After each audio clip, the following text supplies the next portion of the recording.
this morning, Judge. Sure. But let's first talk the Mueller probe, his team looking into these possible UAE efforts to buy political influence within the Trump campaign. I am aware of the criticism of special counsels because there seems to be no limit to what they do, and there seems to be a tendency to want to justify their behavior. I'm aware of that criticism because I've made it along with a lot of other of our colleagues.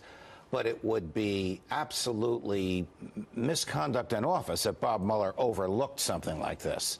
My suggestion to you is that the guilty plea of Richard Gates, Paul Manafort's business partner and the deputy campaign director through the end of the campaign, and a transition official and a frequent visitor to the White House, has proven to be a treasure trove for Mueller and company, and he probably has opened their eyes to other influences on the campaign about which they knew little before he became a cooperating witness. So just when the discussion started to be, maybe it looks like Robert Mueller's wrapping this thing up, it seems like it's only getting bigger and expanding. I fully agree with you.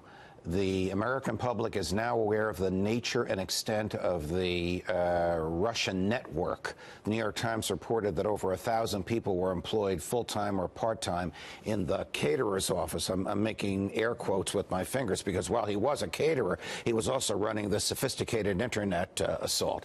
The American public is aware of the fact that the State Department has a budget of $125 million to combat this, and it hasn't spent any money on it. So there obviously is something going on with the Russians, and Bob Mueller is determined to get to the bottom of it. But if he comes across the United Arab Emirates as being involved, he has to investigate that as well. Now, on these DOJ abuses, what do you think of Trey Gowdy over the weekend saying a second special counsel may be unavoidable?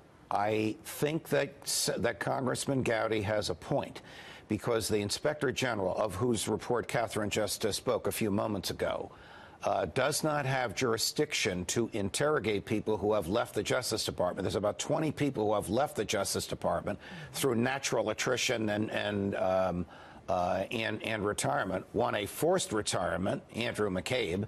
And once these people are gone, the Inspector General can't even bring them in to talk to them. On the other hand, another special counsel is going to be very, very problematic. There's only two people who can appoint a special counsel: Jeff Sessions and Rod Rosenstein. Sessions is recused. Rosenstein would be appointing a special counsel to investigate himself, because he is one of the people that authorized these FISA applications after reading it and saying, go ahead and present it to the court. I mean, so when Trey Gowdy was talking about this, he brought up the Schiff memo, the Democratic memo, and said Congress has proven itself incapable of investigating the FISA abuse, really talking to the political nature of all this. I think he is right. And think of it big picture. This is so unusual. You have a Republican Congress investigating a Republican Justice Department, and the Congress is frustrated and stymied to the point where the head of that investigation is saying the investigation's useless. This rarely happens when the same party controls executive branch as the legislative branch. Fascinating to watch.